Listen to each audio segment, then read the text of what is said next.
Alors il y a une phrase que j'entends très régulièrement, c'est la Thaïlande a changé.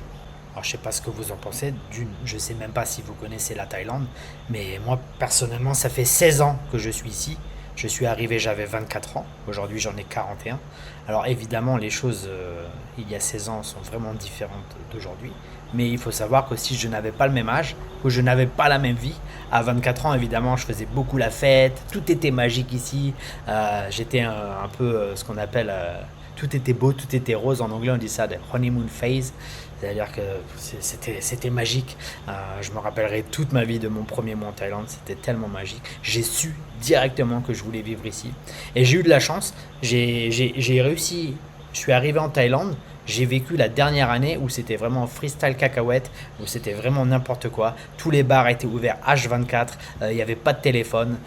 C'était la folie, c'était la pure folie. Et je pense que c'est ce petit truc-là, pour les personnes en tout cas qui sont là depuis longtemps, ont cette nostalgie, parce qu'avant c'était vraiment, vraiment, vraiment relax. Euh, En fait, le truc c'est que avant, quand on venait en Thaïlande, on arrivait, on passait. Normalement, il n'y avait pas les smartphones, il n'y avait pas tout ça avant.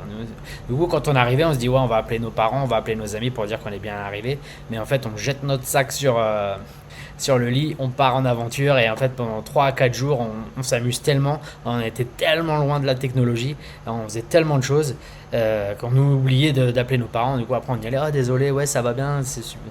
Et ça, je pense qu'il y a beaucoup de personnes qui sont nostalgiques de ça. Moi, personnellement, à 24 ans, évidemment, je faisais la fête, je sortais tout le temps, c'était pas cher, il y a des clubs de fous, il y avait plein de choses qu'on puisse faire, c'était vraiment incroyable. Mais maintenant, aujourd'hui, à 41 ans et beaucoup d'expérience, en fait, aujourd'hui, je vois les défauts de la Thaïlande. Et ce que j'ai remarqué, malheureusement, c'est qu'on le monde devient capitaliste, l'argent est la chose la plus importante, où les relations humaines ont un peu changé, et Internet malheureusement, avant il y avait Internet partout, dans les grandes villes, dans les endroits touristiques, mais maintenant c'est partout. Même dans le village au milieu de nulle part, il y a Internet. Du coup, les gens, enfin comme vous savez tous, scroller, TikTok, Instagram, je pense que c'est un fléau, c'est le fléau de notre société. Mais bon, après, les gens continuent comme ça. En fait, malheureusement, je n'en veux à personne, hein, loin. C'est pas une critique. Je sais que les gens, ils sont même pas conscients de ça. Je peux prendre l'exemple de mon ex-petite amie.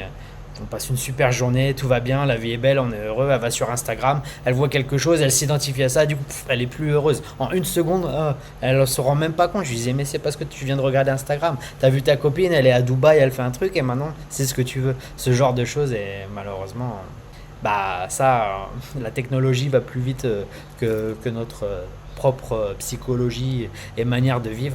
Et malheureusement, c'est comme ça. C'est dans le monde moderne, dans le monde dans lequel on vit aujourd'hui, il faut vivre avec. Et la Thaïlande, c'est pareil. La Thaïlande évolue. Par contre, c'est pas négatif. Pourquoi je suis encore en Thaïlande? La Thaïlande peut vous offrir la facilité. Et ça, je pense que c'est la meilleure chose qu'on peut avoir. Je suis arrivé ici après un petit voyage. Je connais cet endroit-là dans le bâtiment où je vis. J'ai appelé la personne, je cherche un appartement. Elle m'en a fait voir trois, je prends celui-là, je suis là. C'était le matin, j'ai été manger, je suis revenu, la chambre était nettoyée, j'avais ma chambre. Imaginez-vous en France, pour avoir un appartement. Là, si je veux, je lui dis bon, j'arrête, j'ai plus envie de rester ici. Je trouve un autre appartement. Là, on est le matin, cet après-midi, j'ai un nouvel appartement. Cuisiner? Eh, non merci, je ne cuisine pas. Je mange au restaurant tous les jours. Je mange pour 2 euros, 1 euro, ça dépend. Des fois plus, des fois moins. J'ai un bon appétit, alors je mange beaucoup. Mais voilà, ça pour la facilité. Euh, pour faire mon linge, il y a, il y a un shop juste en bas. Je ramène ma corbeille, elle me fait reviens dans 4 heures. Je reviens dans 4 heures, tout est plié, ça sent bon, tout est propre, tout est repassé. Et je paye 3 euros, 3 4 euros pour ça à chaque fois. Le ménage, j'ai une amie qui me dit ah, tu veux que je fasse le ménage chez toi une fois par mois? Je fais ok, voilà. Je l'appelle, je fais ménage, ok. Elle vient, elle passe 3 4 heures, elle fait le ménage. Je la paye 500 bahts. Je sais même pas, je sais même pas la conversion. On va dire 1 euro c'est 40 bahts, je la paye 500, du coup un peu plus de 10 euros pour 3 4 heures de boulot. Voilà, tout est clean. Vous voyez la facilité? Et ça, je pense que ça n'a pas de prix. Les gens ne se rendent pas compte de ça. En fait, peut-être de dire, ah, tu vis ton rêve, tu es en Thaïlande et tout, mais il faut travailler beaucoup, beaucoup, beaucoup. Parce qu'en fait, travailler en ligne, moi c'est mon cas, je travaille en ligne, je travaille pour un accompagnement, je donne des cours de français en ligne. D'ailleurs, si vous êtes intéressé, c'est le premier lien dans la description. Vous pouvez réserver un appel découverte avec Jérémy, qui est la personne qui a créé cet accompagnement. Moi, je suis juste coach dedans et créateur de contenu. Mais, comme je disais, la chose la plus difficile, c'est de vivre en Thaïlande, c'est pas difficile. Mais de gagner sa vie en ligne, c'est très très difficile. Vous voyez ce que je veux dire? Et là, par contre, il faut investir beaucoup de temps. Même là, si vous travaillez à l'usine en France, par exemple, vous partez à 7 heures le matin, vous revenez à 17 heures, voilà, votre journée, elle est finie. Quand on travaille en ligne, il faut travailler beaucoup plus que ça. Mais, vous n'avez pas besoin de faire le ménage, pas besoin de cuisiner, pas besoin de faire votre linge. Tout le temps libre que vous avez, il est pour vous. Quand vous ne travaillez pas, vous pouvez faire ce que vous voulez. Vous pouvez partir en moto, il y a des activités. Moi, je fais de la randonnée. Avant, je faisais du badminton. Je suis à certains groupes, je joue au billard. Il y a plein de petites choses comme ça que j'aime faire. Et ça n'a pas de prix. Et ça, ces choses-là, il y a 16 ans ou aujourd'hui, on les a toujours. La Thaïlande n'a pas changé pour ça. Ça peut toujours vous offrir cette facilité. Et je pense que même, ça va pas évoluer tant que ça, de ce côté-là, parce que les Thaïs aiment ça. Ils veulent pas se prendre la tête. C'est un peu dans leur culture, dans leur manière d'être. Et c'est parfait pour nous. Ils veulent pas se prendre la tête. Du coup, ça facilite les choses pour nous. J'ai été à l'immigration il y a quelques jours, 5 minutes. Tout est facilité. Évidemment, on va pas parler des visas ici parce que ça a été une longue galère. Maintenant que j'ai un visa à long terme, je suis tranquille. J'ai un DTV, j'ai fait une vidéo là-dessus si ça vous intéresse. Mais ouais, la Thaïlande, c'est un pays magique.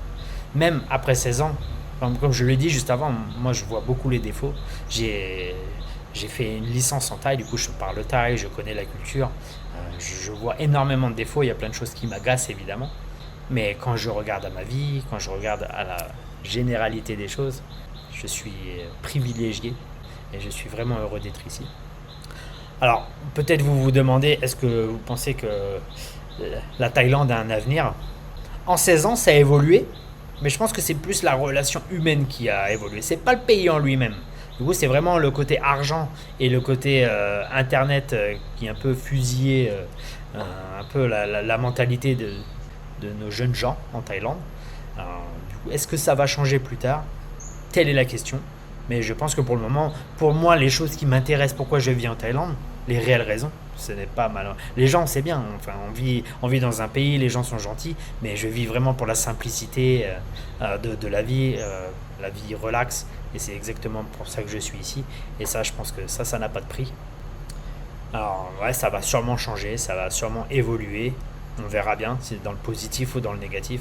En tout cas, je sais sincèrement que ma vie ici est top comparée à la France ou à d'autres pays que j'ai visités, que ce soit le Vietnam, peu importe les pays que j'ai visités. Quand je suis en Thaïlande, je me sens bien.